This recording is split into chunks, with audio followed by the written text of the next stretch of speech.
Today we are going to think about warm-up of the smart card. Smart card warm-up was writing the station class because we may forget about resource class.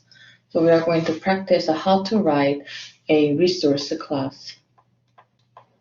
We learned about the two types of a class. One was the resource class and the other one was driver class or application class. So driver was the runner. That means which has a main method.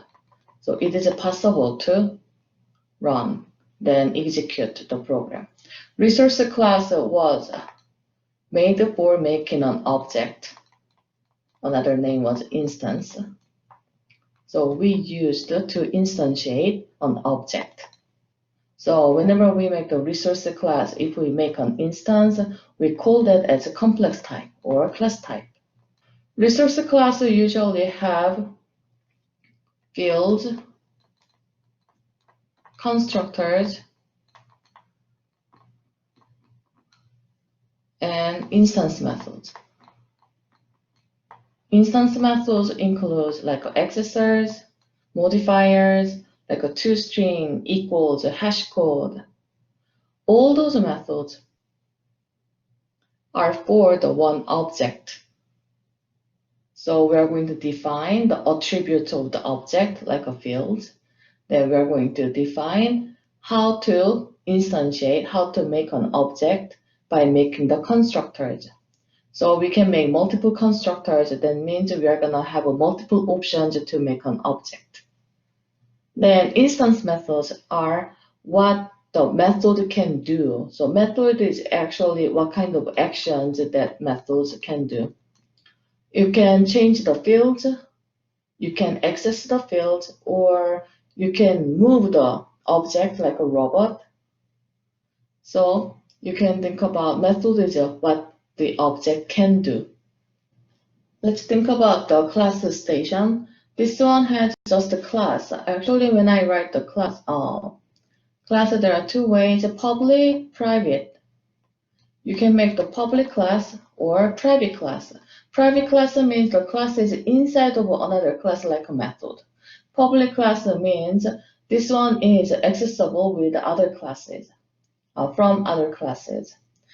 Public is a kind of optional keyword. So you can say just a class station, that means this is a public class. But this one also means another thing. It is possible there's another class in the same file. Actually, yes, this file has tester, the station driver too. But station driver has a public. That means this class is the main class of this program. Then we are going to make the file name as a station driver. So if you have multiple classes, only one of them can have the public keyword, which is the file name, matches to the file name. I'm going to come back to the top. So we are going to start with two fields. My name, the station name is a string type, and my zone is integer type. So there are two fields. Then first one is a default constructor. There are two constructors. One is a default, one is a two-argument constructor.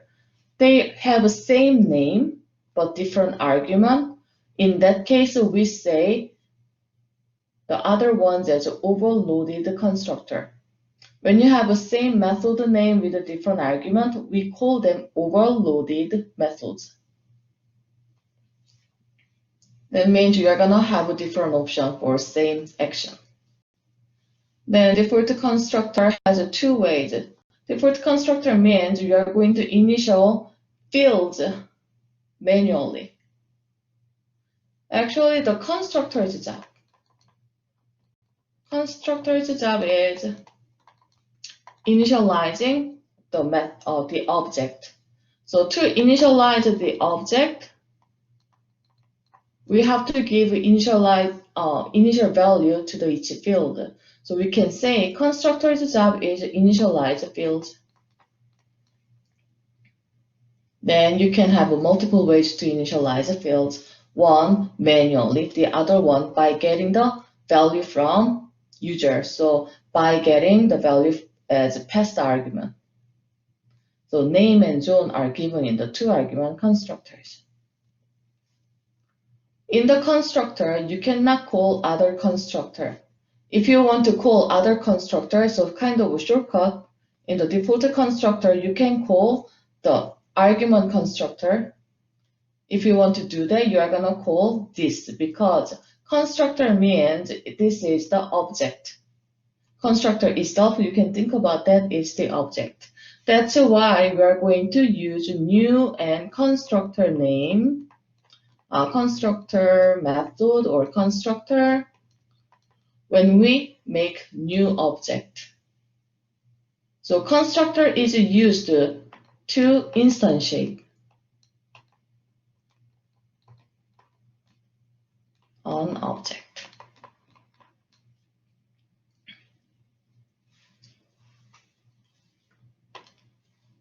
There are two constructors here. Now let's think about the accessor method. Accessor method is made when fields are private.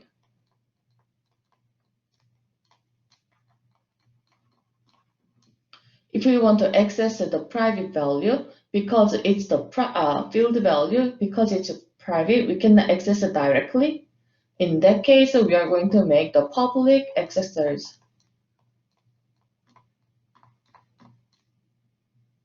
So outside of the class can access the field. Accessor is returning the field value, so it is a return method. Also, accessor will be used by using the instance object name, so it is an instance method. So there is no static keyword, just a public string get name, public int get zone. Modifiers are made when we want to modify the values, modify the fields. That is what modifier is doing. So every modifier needs new values. To modify fields, you need new value as an argument. So you can see the set name is getting the new name as argument. Set zone is getting new zone as argument. Modifier does not need to return something because you just do action, change the value, so you are going to use void in most cases. So this modifier method is modifier method, void method, and also it's still instance method.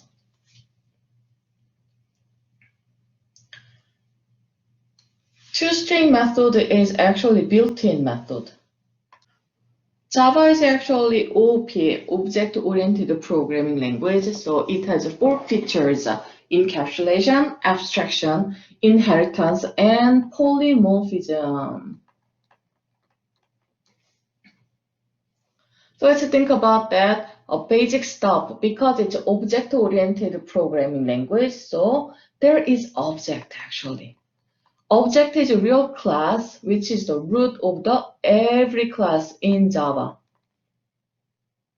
So actually station class in this example is a subclass of object. But because every class is a subclass of object is obvious in Java, we skip this part because it's too obvious. So you don't have to write this. Then inheritance. Object has lots of methods pre-built. One of them is a toString method. toString method is actually made in the object which is already defined. Then in the object toString method, what we can say is this one is returning memory address. So original toString method is constructor name at memory address, defined in this way. But we want to use the same toString method in different way to return the object attributes, the information about the real object, not just the memory address. So in that case, what you are going to do is you are going to redefine toString method. Redefine toString method, we call that as overriding.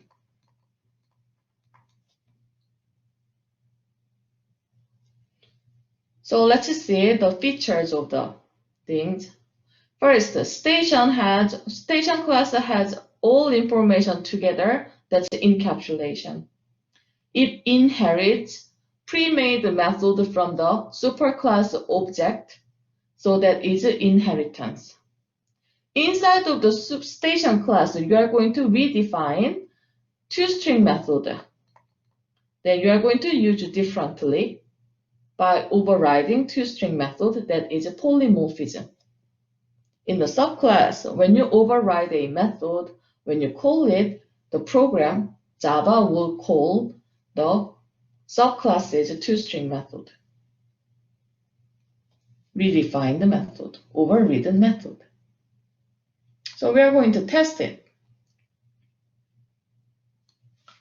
If I compile and run, I'm going to see what's going to print it.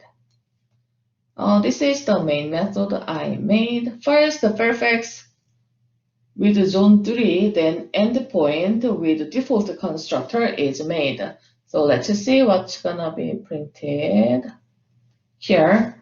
First, the prefix of the station colon and at zone is defined in the toString method. So if you call prefix.toString method, instead of showing the memory address, now it's going to show the information about prefix station. Then the next line, it is returning prefix.getName. This is how we usually use accessor method. Accessor method is return method, so you are going to print or store into a variable. So this one is printing the name of the prefix station. Then endpoint actually has like a nothing with zone 1. So station name is empty, then zone 1. You see here, there are two ways to print return call toString method. One is object name toString. The other way is just object name. Because toString method is defined from the root object, so it is obvious every class, every object has a toString method. So actually, you don't have to write that. So you can see the last two lines are printing the same thing. So we saw toString method is printed as what we defined. How about if I don't define toString method, what will happen? I'm going to compile, then run. Do you see here? Instead of printing the information about the object, it is just printing constructor name and memory address, the hexadecimal numbers.